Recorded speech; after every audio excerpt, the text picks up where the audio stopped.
100 தடவை சொல்கிறாங்க எங்கள் பசங்க, நீ படம் எடுப்பா, நீ படம் எடுப்பான்னு. வேணாம்ப்பா. சினிமாவில் சம்பாதிச்ச எவனுமே புச்சா, என்னடா புச்சாங்கிற, எந்த ஒரு புச்சா, ஊருக்கு புதுசான்னு கேட்குறாரு. திருப்பியும் நான் போகிற விலாசம் வரல, மறுபடியும் மகாராணி தியேட்டர் வருது.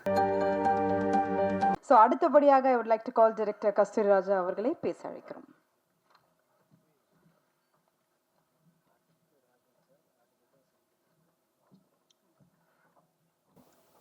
மேடையில் இருக்கிற பெரியவங்களுக்கும் மேடைக்கு முன்னால் இருக்கிற மிகப்பெரியவங்களுக்கும் என்னுடைய வணக்கம். நான் மீடியாவை சொன்னேங்க. மீடியா,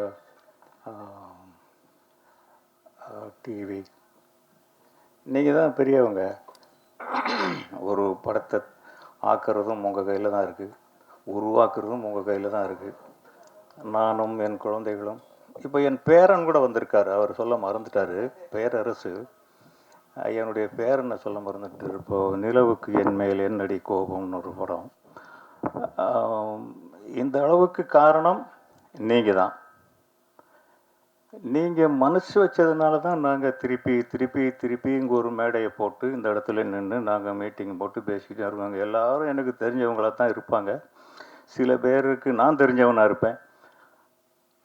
இதில் முதல்ல நான் இதில் நன்றி கடனும் செலுத்த வேண்டியது தயாரிப்பாளர்களுக்கு. செந்தில் வேலன் இல்லையா? செந்தில் வேலன் ஒரு தயாரிப்பாளர் போய் திடீர்னு டாக்டர் வேலை பார்த்துட முடியாது. ஒரு டாக்டர் படம் எடுத்திருக்கார், விட்டுருவோமா நம்ம? தயவு செஞ்சு ஒரு படத்தை இந்த அளவுக்கு இந்த அளவுக்கு கொண்டு வர்றதுக்கு இன்னும் படம் ரிலீஸ் ஆகலை. எவ்வளவு காயப்பட்டிருப்பாங்க, எவ்வளவு துன்பங்கள் அனுபவிச்சிருப்பாங்க. முகம் தெரியாதவங்களை வச்சுக்கிட்டு, முகம் தெரியாத இயக்குனர், முகம் தெரியாத தயாரிப்பாளர், எல்லா வசதிகளும் இருந்தாலே இன்றைக்கி கஷ்டம். எதுவுமே இல்லாமல் இந்த அளவுக்கு படத்தை எவ்வளவு இன்வெஸ்ட் பண்ணி எப்படி கொண்டு வந்தாங்க அப்படிங்கிறது அந்த கடவுளுக்கு தான் வெளிச்சம். அவங்களெல்லாம் நீங்கள் ஒரு 4 வார்த்தைகள் எங்களை பற்றியெல்லாம் எழுதாதீங்க. இந்த படத்தை பற்றி ஒரு 4 வார்த்தைகள் எழுதுனீங்கன்னா, நல்லா இல்லாட்டியும் நல்லா இருக்குன்னு எழுதுங்க. அதனால் ஒன்றும் உங்களுக்கு குறைஞ்சிட போகிறதில்ல. கொஞ்சம் நல்லா தான் இருக்குது. 3 சாங்ஸ் பார்த்தோம், ஒரு ட்ரைலர் பார்த்தோம். ரொம்ப அழகாக ஒரு இலக்கண பிழை இல்லாமல் இருக்குது. அதை நீங்கள் எழுதுறதுல ஒரு தவறும் கிடையாது.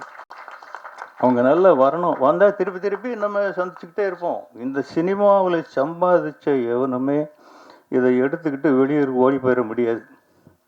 அந்த டாக்டர் மறுபடியும் இங்கே தான் வருவார், இன்னொரு படமும் எடுப்பார். அதே நானே டைரக்டராக இருந்தாலும் இருக்கலாம்ல, இருக்கலாம்.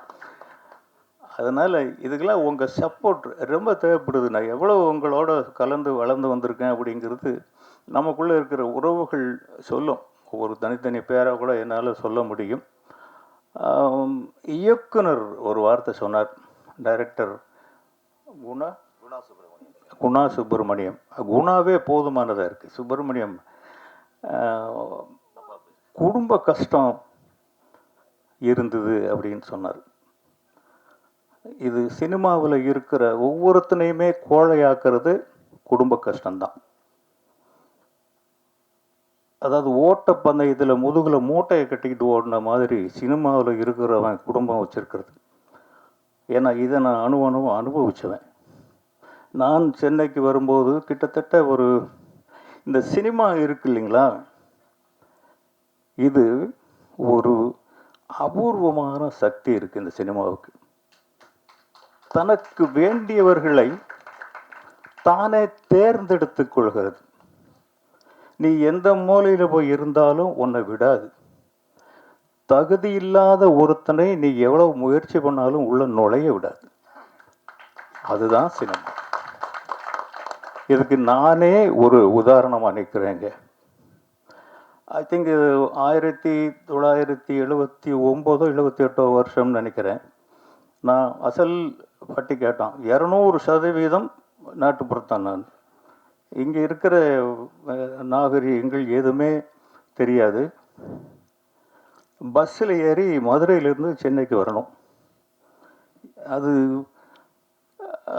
சென்னைன்னா என்ன, சென்னையில் யார் இருக்கா, எங்கே வழி இருக்குது, ஒன்றும் தெரியாது. வந்து பார்த்தா திடீர்னு போர்டை பார்த்தாக்கா சென்னை சென்னை சென்னைன்னு போர்டு, கடையுடைய போர்டுகள் இருக்குது. சென்னை சென்னை தான் தெரியும், அதுக்கு பக்கத்தில் இருந்ததை பார்க்கல, சென்னை வந்துருச்சே அப்படின்னு சட்டுன்னு இறங்கிட்டேன் அவசரமாக. இந்த பஸ்ஸு போயிடுச்சு. அந்த கையில் இருந்த விலாசத்தை கொண்டு போய் ஒருத்தர்கிட்ட காமிச்சேன். ஐயா, இந்த விலாசம் எங்கே இருக்குது? அவர் என்ன இப்படி ஒரு மாதிரியாக பார்த்தார், லூஸை பார்க்குற மாதிரி சிரிச்சார். புச்சா? என்னடா புச்சாங்கிற, எந்த ஊர் புச்சா? ஊருக்கு புதுசான்னு கேட்குறாரு. ஆமாங்க. அட பாவி, நீ போகிறது இன்னும் 20 கிலோமீட்டர் இருக்குது. நான் போக வேண்டியது வண்ணாரப்பேட்டை. நான் இறங்குனது தாம்பரத்தில். கையில் இருக்கிறது ஒரே ₹1 நாணயம் தான் இருக்குது.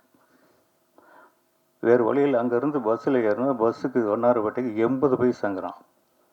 மிச்சம் 20 நயா பைசா. இரவு 11 மணி. இப்போ கொஞ்ச நாளைக்கு முன்னாடி மழை பெஞ்சுது, அந்த மாதிரி மழை பெஞ்சிக்கிட்டே இருக்குது.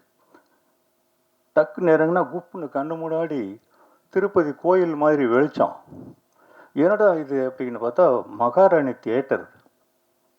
பாருங்க எவ்வளோ பெரிய சிக்னல் கிடச்சிருக்குன்னு. முதல் படி எடுத்து வச்ச உடனே கண் முன்னாடி மகாராணி தியேட்டர்னு நிற்குது.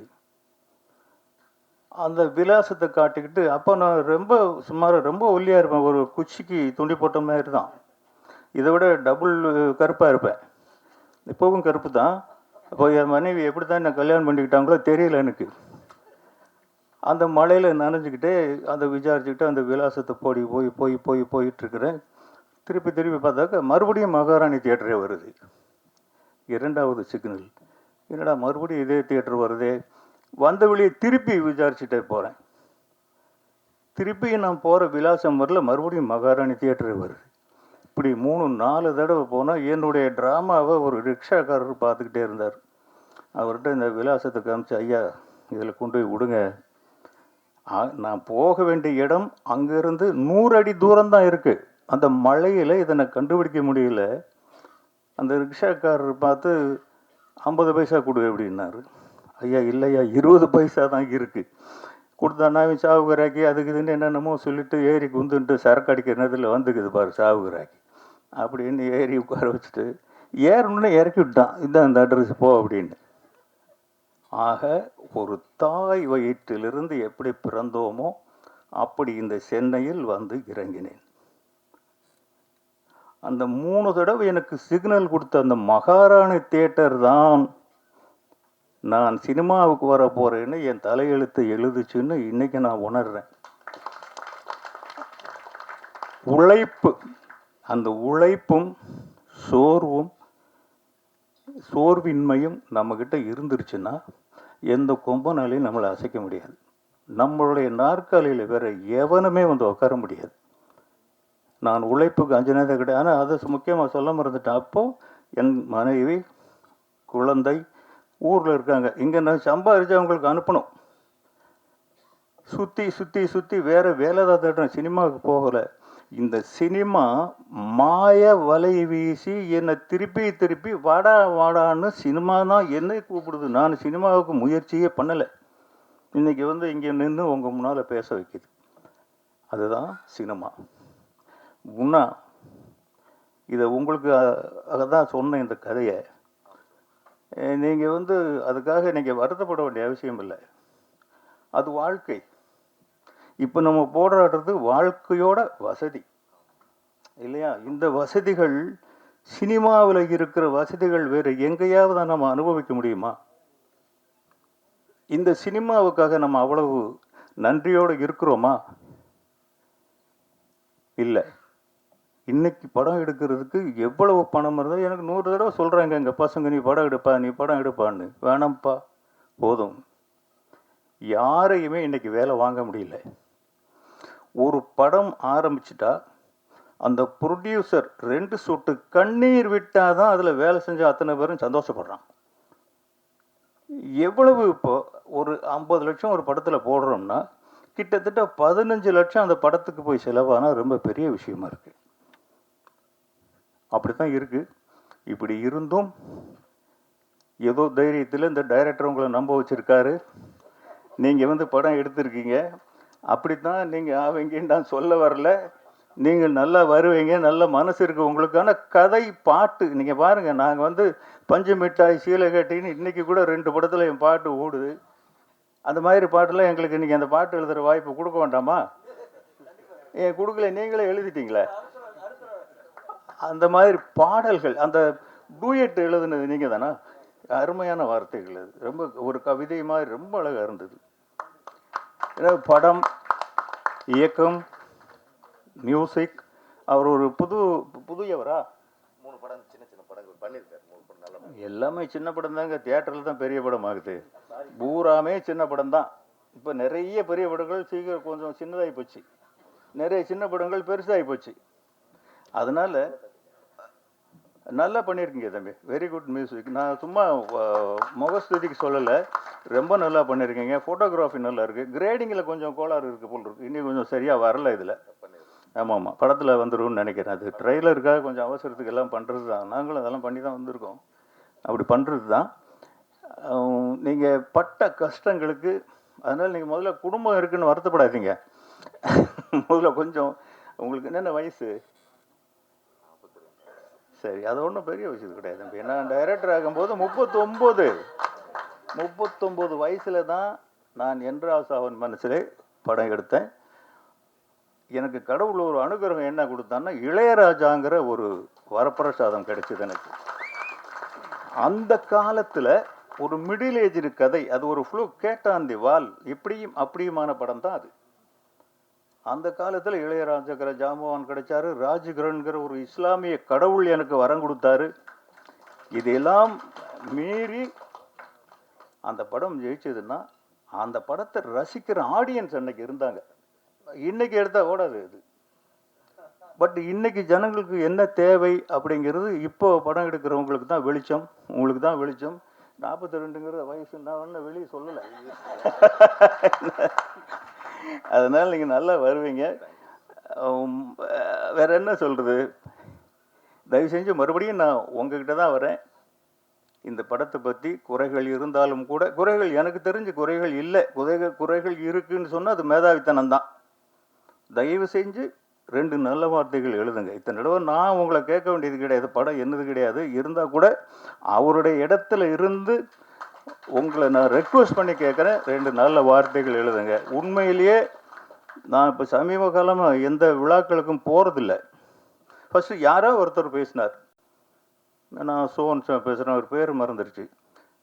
இல்லை நீங்கள் இயக்குனர் பேச சொல்லுங்கன்னு. அப்புறம் யாரோ ஒருத்தர் பேசினார், இல்லை இயக்குனரை பேச சொல்லுங்கள். அப்புறம் இயக்குனரே பேசினார். நான் இங்கே வந்ததுக்கு காரணமே, இது ஒரு சின்ன படம். நம்மளும் ஒரு காலத்தில் இப்படி இருந்து தான் வந்தோம். ஒரு சின்ன படத்துக்கு போய் 4 வார்த்தைகள் சொன்னால் மீடியா அப்புறம் நமக்கு தெரிஞ்சவங்களாம் இருப்பாங்க, அவங்கக்கிட்ட நம்ம போய் ரெக்வெஸ்ட் பண்ணுவோம் அப்படிங்கிற ஒரு நல்ல எண்ணத்தில் தான் இங்கே வந்திருக்கேன். அதுக்காக ஒரே ஒரு 2 வார்த்தைகள், நல்ல வார்த்தைகள் சொல்லுங்கள். அந்த படம் ஒரு 4 நாள் போனோம், இன்றைக்கி 4 நாள் போனால் போதுமானது. 4 நாள் போனால் உங்களுக்கெல்லாம் ஒரு புண்ணியம் அதனால் கிடைக்கும். அவர் இன்னும் 2 படம் பண்ணுவார், மறுபடியும் நமக்குள்ளே தான் இருப்பார் அவர். எல்லா தொழில்நுட்ப கலைஞர்களுக்கும் அவங்க பாடினே, அவங்க பேரை புரிஞ்சுக்கிறதுக்கு ஒரு 5 நிமிஷம் வச்சுங்க பார்த்த உடனே. ஒருவேளை ஒரு பாம்பே பொண்ணாக இருக்கும்னு நினச்சிட்டு இருந்தேன், பாடினுன்னாங்க. ஓ பாடினே குப்தா, பாடினே ராவுன்னு இருக்கும் போல இருக்குன்னு நினச்சேன். அம்மா உங்கள் பேர் திருப்பி சொல்லுங்கள். இல்லை அப்படின்னு நினச்சேன். இப்போ பாடினே குமார்னு சொன்னாங்க. தமிழ் பொண்ணு அழகாக தமிழில் பேசிட்டாங்களே, அதுவே உங்களுக்கு பாதி சக்ஸஸுங்க. ஒரு ஹீரோயின் தமிழ் பேசிட்டா. நட்டி, உங்களை வந்து நான் பாராட்ட வேண்டிய அவசியம் இல்லை. இப்போ கீழே பேசிகிட்டு இருக்கும்போது அவர் தான் இந்த கதையை பற்றி சொன்னார். நான் என்னங்க சீசான்னு நான் சீசான்னா தமிழ் இன்னொன்று இருக்குது, பாட்டிலு. அப்படி தான் நான் புரிஞ்சுக்கிட்டேன். சீசான்னா அப்படி தான் ஒரு மீனிங் இருக்கும் போல் இருக்கு அப்படின்னு. அவர் ஒரு அருமையான கதை சொன்னாருங்க. வாழ்க்கையில் இது வரைக்கும் நான் கேட்டதும் இல்லை, எந்த படத்துலையும் பார்த்ததும் இல்லை. அப்படி ஒரு லைன் அது. ஒரு மருத்துவர் தன்னுடைய அனுபவங்களை, அதாவது தன்னுடைய அனுபவம்னு அவர் வாழ்க்கையில் பட்ட அனுபவம் இல்லை, சொசைட்டியில் சந்தித்த அனுபவங்களை கலெக்ட் பண்ணி இது பொதுமக்களுக்கு போய் சேரணும், பணம் சம்பாதிக்கணுங்கிறதுல. அதுக்காக யாரும் பணம் கொடுக்காம படத்தை ரிலீஸ் பண்ண போகிறதில்ல. அந்த பொதுமக்களுக்கு அந்த அனுபவங்கள் போய் சேரணுங்கிற ஒரு ஆராய்ச்சி தான் அந்த படம். அவர் சொல்லும்போது கேட்கும்போதே பயமாக இருக்குது. அவர் படத்தில் இருந்து, ஆனால் ட்ரெய்லர்லேயும் அதில் அது தெரியல, படத்தில் தெரியும்னு நினைக்கிறேன். இங்கே வந்திருக்கிற எல்லாருக்கும் நன்றி, இதில் உழைச்ச எல்லாருக்குமே நன்றி. உங்களுக்கு வெற்றி பக்கத்துலேயே இருக்குது. நன்றி, வணக்கம்.